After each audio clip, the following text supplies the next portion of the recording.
우리에게 집이란 세상에 지친 허물을 벗고 아무것도 되지 않아도 되는 그런 공간이다.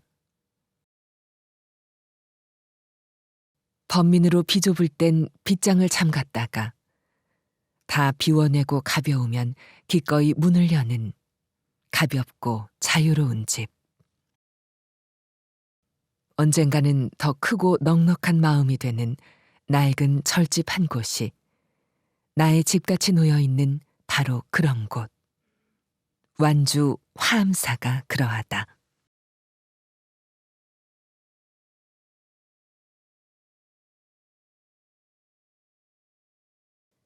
겹겹이 산봉우리를 이루는 불명산에서도 깊은 산속에 자리 잡은 완주 화암사. 화암사로 가기 위해서는 돌과 숲이 무성한 산길을 숨이 찰 정도로 올라야 한다. 이른 봄 눈 속에서도 피어나는 북수초가 꽃망울을 터뜨렸다. 화암사가 멀지 않았다는 얘기다.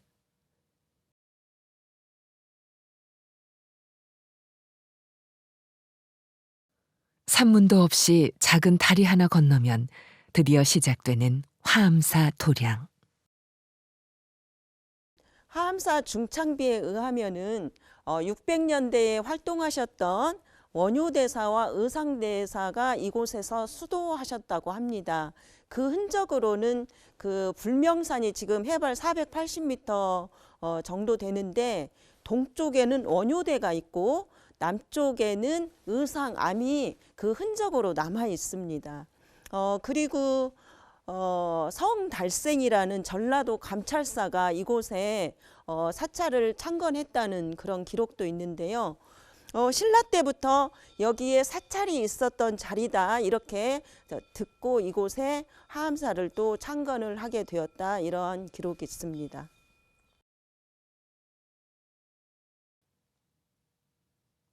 화암사에 도착하면 가장 먼저 만나게 되는 우화루. 화암사의 정문격인 우화루는 정유재란 때 화재로 소실된 것을 광해군 3년에 새로 세워 그 후에도 여러 차례 중수를 거쳤다는 기록이 남아있다. 반누각식 건축물인 화암사 우화루는 입구 쪽에서 보면 성벽처럼 되어 있는 축대 위에 앞으로 기둥을 세워서 건물이 살짝 돌출되어 있는 모습이다. 나뭇결 그대로인 기둥들에서 세월의 깊이가 전해온다. 우화루는 지금 저기 불명산 화암사라고 하는 표내기 걸려 있어요. 이 우화루는 강당이면서 건축의 구조로 보면 누각의 구조입니다. 산지가람에서는 그 마당을 구성하기 위해서 경사진 지형에 축대를 쌓고 마당을 만드는데 그러한 지형을 이용해서 구조를 누각으로 만들고 앞에서 보면 누각의 구조지만 앞마당에서 보면 1층의 건물 같은 형태를 하고 있습니다. 보통 이런 경우 누 밑을 통해서 앞마당으로 진입을 하게 하는데 화암사는 앞마당이 그렇게 크지 않기 때문에 진입의 방식을 누 밑으로 하지 않고 이렇게 지금 마치 주택의 문과 같은 작은 문을 통해서 마당의 모서리를 통해서 진입하게 하고 있습니다. 마을의 흙먼지를 잊어먹을 때까지 걸으니까 산은 슬쩍 풍경의 한 귀퉁이를 보여주었습니다. 구름한테 들키지 않으려고 아예 구름 속에 주춧돌을 놓은 참 잘 늙은 절 한 채. 그 절집 안으로 발을 들여놓는 순간 그 절집 형체도 이름도 없어지고 구름 어깨를 치고 가는 불명산 능선 한 자락 같은 참회가 가슴을 때리는 것이었습니다. 인간의 마을에서 온 햇볕이 화암사 앞마당에 먼저 와 있었기 때문입니다. 나는 세상의 뒤를 그저 쫓아다니기만 하였습니다. 화암사, 내 사랑. 찾아가는 길을 굳이 알려주지는 않으렵니다.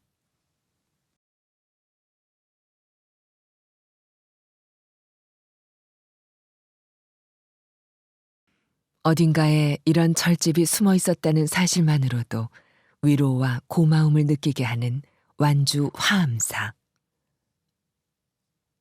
우하루에서 바라보면 비가 꽃처럼 더 아름답게 내릴까. 여느 절처럼 애써 화려하거나 아름다워지려는 흔적이 없어 더 정감이 간다. 우하루의 전체적인 가구 구조는 고주를 받쳐주고 대들보가 있는 일고주 오량의 형식을 하고 있는데 특이하게도 대공을 이중으로 배치한 구성을 하고 있다.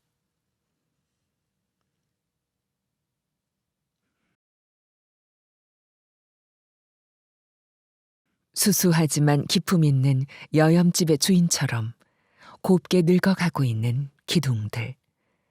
시인의 말처럼 마치 오래된 고향집처럼 마음 편안해지는 나무의 본래 모습이다. 손질하다 만 것 같은 목탁도 투박하면서도 그마저도 옛스러워 좋다. 또한 벽체에서는 오래된 벽화도 볼 수 있다.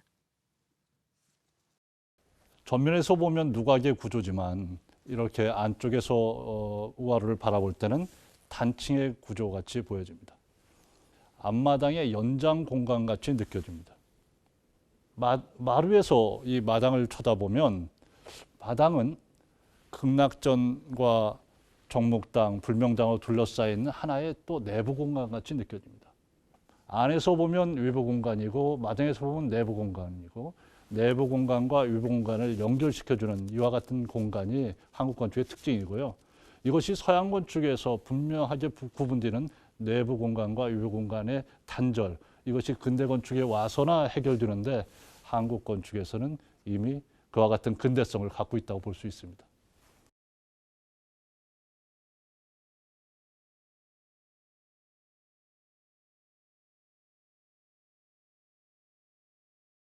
오래되어 단청이 지워진 건지 아니면 원래 치장하지 않은 것인지 화암사 목원은 나이테가 마치 물고기의 비늘처럼 보이는데 독특한 조형미까지 갖춰 우리나라의 아름다운 목어 중 하나로 꼽히고 있다.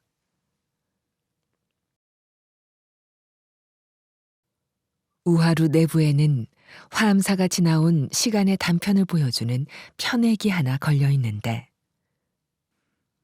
이 편에게는 잔혹한 노역으로 괴로웠는데 어사가 노역의 고통을 덜어주었다는 내용이 담겨 있다. 화암사와 용화루 모두 이름에 꽃을 품고 있어서 더 아름답게 느껴지는 것일까. 화암사에는 용이 바위에서 피어낸 꽃으로 공주의 병을 고쳤다는 설화가 전해지고 있다. 옛날 공주가 심히 병이 걸려서 백약이 무효였는데 왕의 꿈에 부처님이 나타나서 내 불심에 감동하여 약을 주겠노라 하면서 노란 꽃잎을 주었다고 합니다. 그 꽃잎을 찾아서 신하들이 전국을 찾아다니다가 하얀 눈 위에 핀 노란 꽃잎인 복수초를 발견하는 곳이 바로 이 화암사 자리였습니다. 왕은 그 은혜에 보답하고자 절을 지어서 이름을 화암사로 하였다고 합니다. 미음자형 가람배치의 중심에 있는 극락전. 중창비에 따르면 세종 연간에 세칸불전과 승단, 조성전을 건축했다고 기록되어 있는데 그때의 세칸불전이 바로 극락전이며 지금의 극락전 건물은 정유재란 때 피해를 입은 후 1605년경 중건한 것으로 보인다. 특히 바깥에서 처마 무게를 떠받치는 부재를 하나 더 설치해 처마를 길게 뺀 하항식 구조는 우리나라에서 현존하는 하항식 건축물로는 이곳 화암사 극락전이 유일하다. 이처럼 화암사는 규모면에서는 작은 전각이지만 문화재적으로는 우리나라 고건축에서 큰 비중을 차지하는 중요한 건축물이다.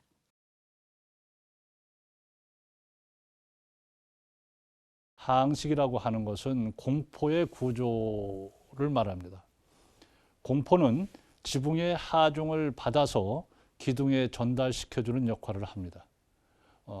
또 지붕을 높게 해주기도 하고 또 그것을 꾸며주는 장식 구조재이면서 장식재 역할을 하게 되는 것이죠.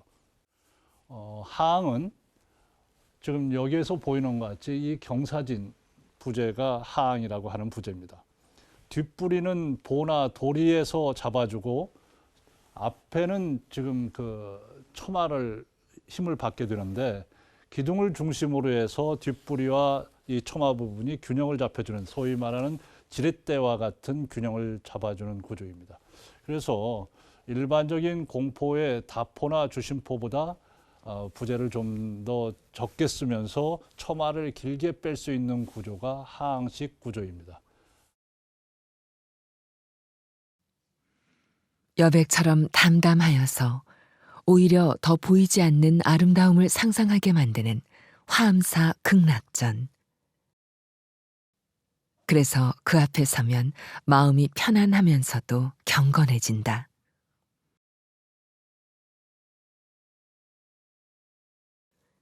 유용한 기능과 함께 소박하고 자연스러운 매력을 뿜어내고 있지만 다른 한편으로는 포 위에 조각된 용과 연꽃 모양의 주두 장식처럼 장엄의 미학도 섬세하게 겸비하고 있다. 또한 편액도 보기 드물게 한 글자씩이다. 극락전에 걸려있는 그 현판이 다른 사찰의 현판과 다르게 따로따로 극자, 락자, 전자를 따로따로 만들어서 포 안에 이렇게 집어넣어 놓은 것이 굉장히 특징적입니다. 물론 그 글씨도 굉장히 아름답고 힘있는 굵으면서도 유려한 그런 글씨를 보여주는 멋진 글씨인데 아마도 이 하항 구조 때문에 급격하게 처마를 앞으로 내 뽑았기 때문에 그냥 현판을 걸게 되면 너무 경사가 급해질 수 있기 때문에 아마도 이렇게 따로따로 안으로 집어넣을 수 있도록 포 사이로 글자를 집어넣을 수 있도록 만든 것이 아닌가 생각됩니다. 신비로운 꽃과 용의 이야기가 깃들어서일까. 극락전 법당안은 이야기만큼 다채로운 장엄들로 채워져 있다.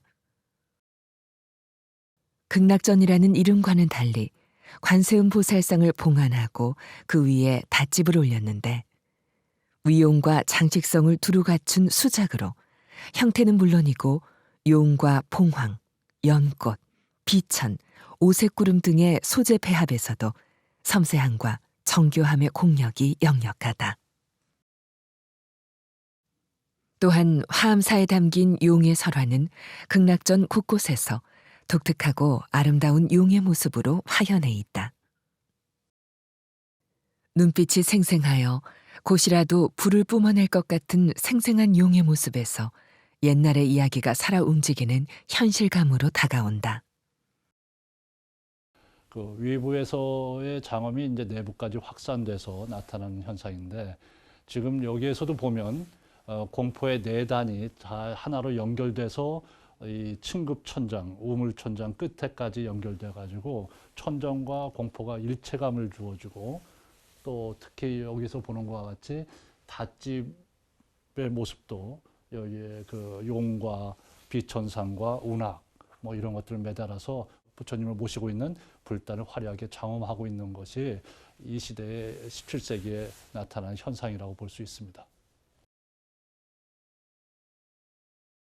극락전 내부에는 공포의 네 단이 우물 천장 끝까지 연결되어 천장과 공포가 일체감을 주고 있다. 300년 넘게 발해온 단청의 빛들이 진리와 부처님의 세계로 향하고 있다. 위로는 우물 천장을 가설하고 내부에는 반자를 조성하였는데 우물 반자에는 선학, 1월 성신 문양, 유겹 연화문 등 다양한 단청 문양들이 베풀어져 있어 올려다보는 것만으로도 황홀경에 빠지게 된다. 조선시대의 그 천정 단청에 보면은 이렇게 우물 반자라고 해서 격자 형태로 되어 있고 거기에는 많은 연꽃이라든가 또는 뭐 학이라든가 또는 범자문이라든가 이런 단청 문양들이 들어가는데요. 이런 것은 일종의 천장 전체를 하나의 만다라라고 하는 그런 그림으로 간주한 그런 개념이라고 하겠습니다. 천장이 막혀 있는 것이 아니라 사실은 지금 우리가 법당 안에 들어와서 부처님의 말씀으로 펼쳐지는 우주의 모습을 우리가 지금 이렇게 보고 있다. 즉 천정이 아니라 뚫려 있는 우주 공간과 연결되어 있는 하나의 공간으로서 상징하는 그런 그림들이라고 하겠습니다.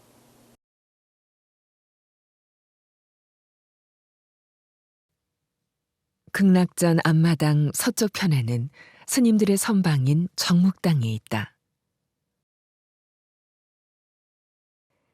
텐마루에 걸터 앉아 자연과 사찰의 정취에 빠져들면 침묵의 바람이 가만히 가슴 속으로 불어온다. 정묵당은 그 자체로 집이며 마음을 한없이 쉬게 한다. 가운데 넓은 대방을 중심으로 스님들의 생활을 위해서 승방과 부엌 그리고 거기에 물건들을 수장할 수 있는 다락 이 공간을 디귿자형 평면 속에 평면적으로 단면적으로 잘 해결한 건물입니다.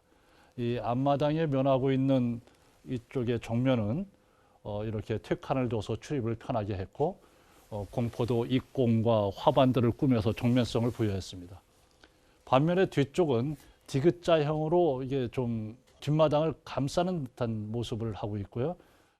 안반으로 자연 안반으로 이렇게 연구연되면서 그 안반 위에 한 칸의 자그마한 산신각이 있습니다.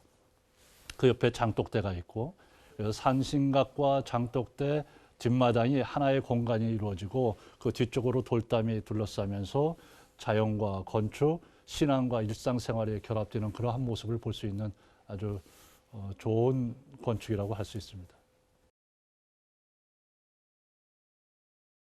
국난에 처할 때 밤이면 스스로 울어 신도들을 깨운다고 해서 자명종이라고 불린 화엄사 동종.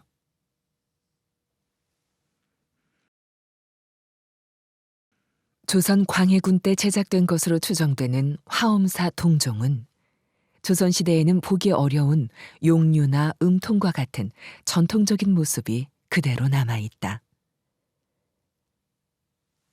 이처럼 화엄사는 오랫동안 불교 문화의 전통을 잘 간직하고 있어 앞으로 문화재적으로도 연구 가치가 높을 뿐만 아니라 이 범종처럼 스스로의 청정함으로 마음 깊은 곳까지의 울림이 생생한 우리 삶의 고향 같은 사찰로 기억될 것이다.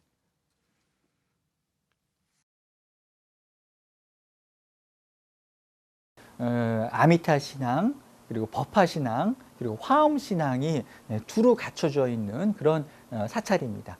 그래서 그런 역사적인 배경에 따라서 조선의 불교 사상들이 발전해왔던 그런 과정들이 앞으로 이런 화엄사에서 더 잘 보존되고 그런 부분을 부각시켜서 화엄사의 어떤 종교 문화적 성격을 발전시켜 나갈 수 있는 그런 가능성을 많이 가지고 있지 않나 이렇게 생각이 됩니다.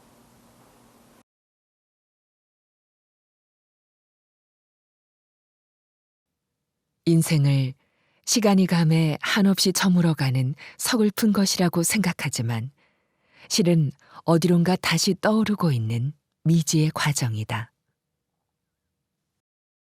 화엄사 우하루의 창으로 바라보는 풍경 속에서 시간을 재해석하고 존재를 관조해본다. 그 순간만큼은 바로 그곳이 나의 집이다.